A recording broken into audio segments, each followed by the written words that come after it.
अस्सलाम वालेकुम रहमतुल्लाहि व बरकातुहू। मैं हूं सलीम अहमद कासमी। आज हम लोग बेसिक फ़िज़िक्स के बारे में पढ़ेंगे। ठीक है, फ़िज़िक्स की कुछ टर्म्स हैं, कुछ इस्तिलाहात हैं, उनको सीखेंगे कि फ़िज़िक्स होता क्या है, उसमें क्या क्या पढ़ाया जाता है। ठीक है, तो मैं सबसे पहले फ़िज़िक्स में आप ये समझिए कि फ़ोर्स को पढ़ते हैं। फ़ोर्स का मतलब होता है किसी चीज़ को खींचना या किसी चीज़ को धकेलना। आगे बात समझ में। पुश एंड पुल को फ़ोर्स बोलते हैं। ध्यान दीजिए, क्या कहा मैंने? पुश एंड पुल को क्या बोलते हैं? फ़ोर्स बोलते हैं।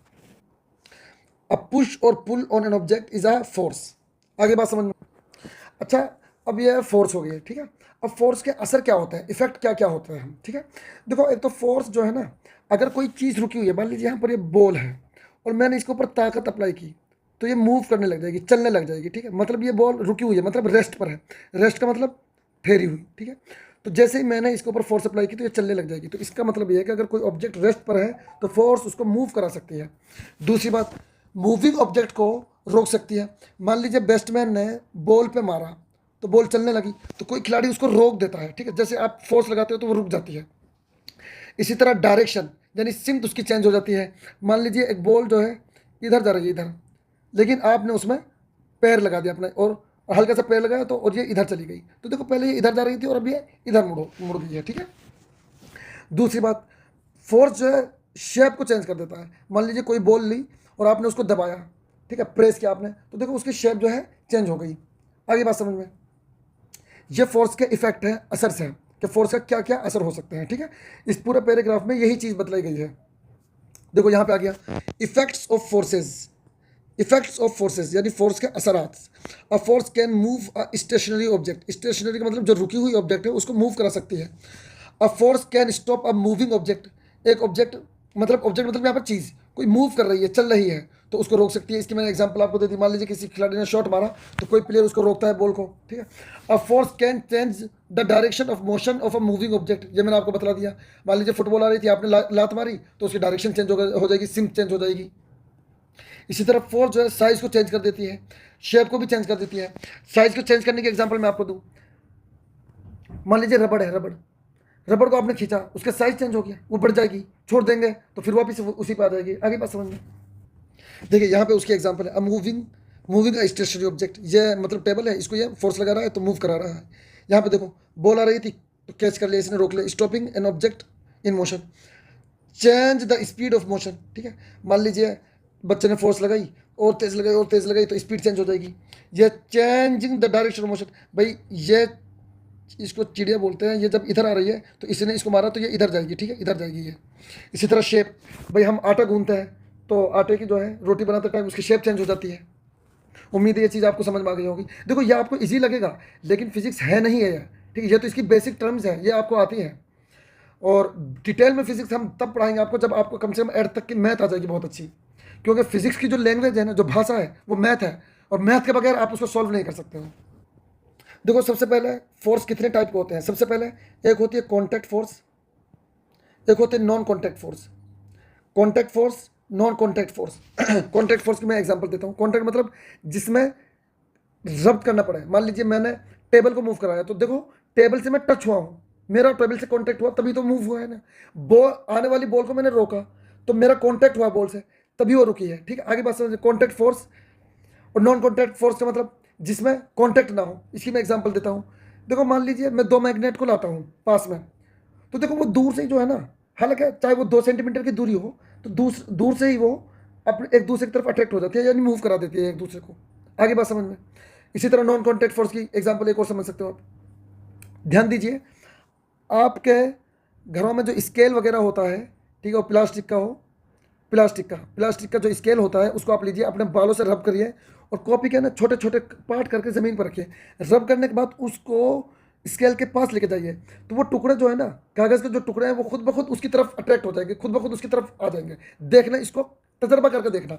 जो स्केल होता है प्लास्टिक वाला, उसकी मैं बात कर रहा हूँ। ठीक है, तो वो भी नॉन कॉन्टैक्ट फोर्स है। अब कॉन्टैक्ट फोर्स में क्या क्या आता है, अब ये समझ पढ़ना है हमें। मस्कुलर फोर्स, भाई हमारी बॉडी के जो मसल्स हैं, ये ऑब्जेक्ट के ऊपर फोर्स लगाते हैं तो इसको मस्कुलर फोर्स बोलते हैं। सिंपल लैंग्वेज में हम बोल सकते हैं जो हम फोर्स लगाते हैं इसको मस्कुलर फोर्स बोलते हैं। ठीक है, देखो ये फ्रिक्शनल फोर्स, इसको समझ लो। बाकायदा इसके ऊपर कई चैप्टर हैं 11th क्लास में। ठीक है, तो इसको बहुत अच्छे समझना है।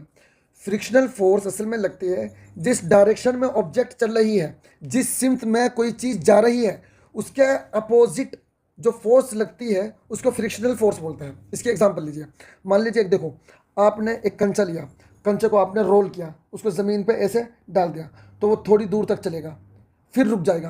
क्यों रुक जाएगा?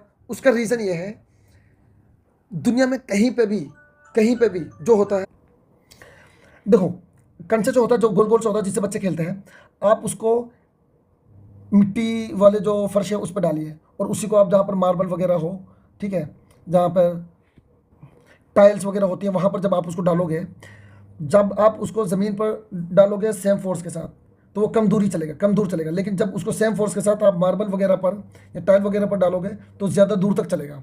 ऐसा क्यों? क्योंकि मार्बल वाली जो जगह है ना, वहाँ पर फ्रिक्शन कम है, उस फ्रिक्शन को हम वहाँ से ख़त्म कर दिया जाता है। और फ्रिक्शन को ना हम रगड़ भी बोल सकते हैं। तो ये फ्रिक्शनल फोर्स दुनिया में हर जगह पाई जाती है। अगर ये फ्रिक्शनल फोर्स ना हो ना, तो जो इंसान चल रहा है ना वो चलता ही रहेगा, ठीक है, आगे बस वो रुकेगा नहीं फिर कभी भी। आगे बात समझें, तो फ्रिक्शन फोर्स जो है, फ्रिक्शनल जो फोर्स लगेगी, जिस साइड में ऑब्जेक्ट मूव कर रही है उसकी अपोजिट, उसके उलट सिमत में जो है फ्रिक्शनल फोर्स लगती है, इसलिए चीज़ें रुक जाती हैं। एक होता है non contact force. Non contact force मैंने आपको बतला ही दिया। ये ग्रेविटेशनल फोर्स। ग्रेविटेशनल फोर्स क्या होता है? देखो, जब आप ना किसी भी ऑब्जेक्ट को ऊपर फेंकते हो तो वो ऑब्जेक्ट खुद ब खुद नीचे की तरफ आ जाती है, तो इसी को बोलते हैं ग्रेविटेशनल फोर्स। दूसरे सिंपल अल्फाज में, अर्थ जो है ना हर चीज़ को अपने सेंटर की तरफ खींचती है, अपनी तरफ अट्रैक्ट करती है, तो इसी को बोलते हैं ग्रेविटेशनल फोर्स, ठीक है। वैसे ग्रेविटेशनल फोर्स के बारे में आप ज़्यादा आगे भी पढ़ोगे, लेकिन ग्रेविटेशनल फोर्स का एक और मतलब होता है, लेकिन मैं अभी आपको उलझाना नहीं चाहता हूँ। बस आप इतना याद रखना कि अर्थ ऑब्जेक्ट को अपने सेंटर की तरफ, जिस फोर्स से अपने सेंटर की तरफ उसको खींचते हैं, उसी को ग्रेविटेशनल फोर्स बोलते हैं। एक होता है मैग्नेटिक फोर्स। मैग्नेट जिस फोर्स से एक दूसरे को अट्रैक्ट करती है, इसी को मैग्नेटिक फोर्स बोलते हैं, ठीक है। एक इलेक्ट्रोस्टैटिक फोर्स। इलेक्ट्रोस्टैटिक की मैंने आपको एग्जांपल दी। आप स्केल को रगड़िए, रगड़ने के बाद कागज़ के छोटे छोटे टुकड़े आप पहले कर लीजिए, ठीक है। करने के बाद, रगड़ने के बाद 4-5 सेकंड या 10 सेकंड, फिर उनको उसके पास लेके जाइए, उन कागज़ के पीसेस के पास, तो वो कागज़ के पीसेस जो है ना उसकी तरफ अट्रैक्ट हो जाएंगे, खुद खींचे चले आएंगे, ठीक है। यहाँ पे देखिए, यहाँ पे ग्रेविटेशनल फोर्स के बारे में बताया है, ठीक है, पूरी डिटेल है, आप इसको पढ़ भी सकते हो, लेकिन वही है जो मैंने आपको बताया है, ठीक है। एक मैग्नेटिक फोर्स, मान लीजिए ये मैग्नेट है। अच्छा, इसको एक चीज़ और समझ लीजिए प्लीज़। मैग्नेट जो है ना कई टाइप का होता है, लेकिन अभी उसमें आपको नहीं जाना है। मैग्नेट के एक वाले पार्ट को, एक पार्ट को नॉर्थ पोल बोलते हैं, नॉर्थ पोल, एक को साउथ पोल बोलते हैं, ये याद रखिए, ठीक है। एक को नॉर्थ पोल, एक को साउथ पोल, ठीक है। A magnet has 2 poles, a north pole and a south pole, ठीक है। और ये जो है ना अपोजिट होते हैं। जब आप एक और मैग्नेट लेंगे, ये याद रखिए, मान लीजिए ये साउथ है, ये नॉर्थ है, तो साउथ साउथ को रिपेल करेगा, यानी धकेलेगा, नॉर्थ नॉर्थ को धकेलेगा। जब अपोजिट लेकर आओगे ना, आप मान लीजिए साउथ की साइड में ये नॉर्थ लेकर आओगे, तो ये एक दूसरे की तरफ अट्रैक्ट हो जाएंगे। और पुश का मतलब खींचना ही नहीं है अपनी तरफ, धकेलना भी फोर्स होता है, ठीक है। देखो यहाँ पे फोर्स ऑफ फ्रिक्शन के बारे में बतलाया, ठीक है। अब इसी कुछ यहाँ पे एक फैक्टर्स अफेक्टिंग फ्रिक्शन, यहाँ पे एक चीज़ देखिए, ये जो है सरफेस जो है, मान लीजिए फ्लोर है और ये कोई कंबल वगैरह मान सकते हो, ठीक है। तो यहाँ पे ऑब्जेक्ट दूर तक चलेगी, मान लीजिए सेम डिस्टेंस में इसको गिराऊंगा तो ऑब्जेक्ट यहाँ पर दूर तक चलेगी, लेकिन यहाँ पर जो ऑब्जेक्ट रुक जाएगी, क्योंकि यहाँ पे फ्रिक्शन ज़्यादा है, रुकावट यहाँ पर ज़्यादा है, रगड़ यहाँ पर ज़्यादा है, यहाँ पर रुकावट कम है, रगड़ यहाँ पर कम है। तो जहाँ पर रगड़ कम होगी वहाँ पर ऑब्जेक्ट दूर तक जाएगी, और जहाँ पर रगड़ ज़्यादा होगी तो वहाँ पर ऑब्जेक्ट कम डिस्टेंस तय करेगी। तो इसका मतलब ये है कि फ्रिक्शन को जो इफेक्ट करता है, सबसे पहले सरफेस, क्या वो सरफेस जिससे ऑब्जेक्ट टच हो रही है, वो सरफेस किस नेचर का है, कैसा है, ठीक है। आगे बात समझ में। अच्छा, दूसरी चीज़ ये है, मैंने आपको बताया फ्रिक्शन अपोजिट मोशन, जिस साइड में ऑब्जेक्ट मूव कर रही है उसके अपोजिट साइड में, उसके उलट सिमत में फ्रिक्शनल फोर्स लगती है। दूसरी बात, फ्रिक्शन प्रोड्यूसेस हीट, गर्मी पैदा करती है। आप दो चीज़ों को रगड़िए, मान लीजिए आप अपने हाथों को ही रगड़िए, ठीक है, तो हीट निकलेगी, आपको लगेगा कि हाँ गर्म हो रहे हैं हाथ। अच्छा, दूसरा फ्रिक्शन का एक असर ये भी है, ये चीज़ों को फाड़ देता है कि भाई मान लीजिए मेरा ये शूज़ है, ठीक है, मैं तो चल रहा हूँ इधर की साइड में, लेकिन फ्रिक्शन लग रही है इधर, तो ये जो है फट जाता है कुछ टाइम पे, ठीक है। अब टाइप्स ऑफ फ्रिक्शन है। अच्छा, अब यहाँ पे जो है ना देर आर, यहाँ पर जो है फ्रिक्शन के कई टाइप दे रखे हैं, static friction, sliding friction, rolling friction. इनके बारे में आप डिटेल में आगे पढ़ोगे, ठीक है।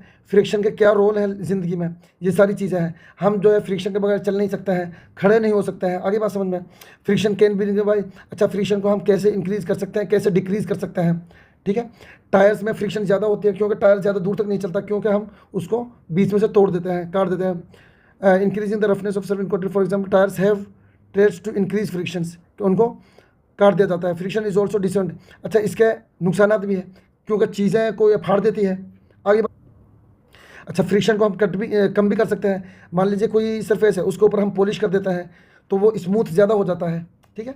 आप इसको थोड़ा समझने की कोशिश करें और बस आप इसके टर्म्स याद कर लीजिए, ठीक है, क्या है क्या नहीं। इंशाल्लाह डिटेल में जो है आपको बिल्कुल पढ़ाया जाएगा, ठीक है, घबराने की ज़रूरत नहीं है, ठीक है। अस्सलाम वालेकुम रहमतुल्लाहि व बरकातहू।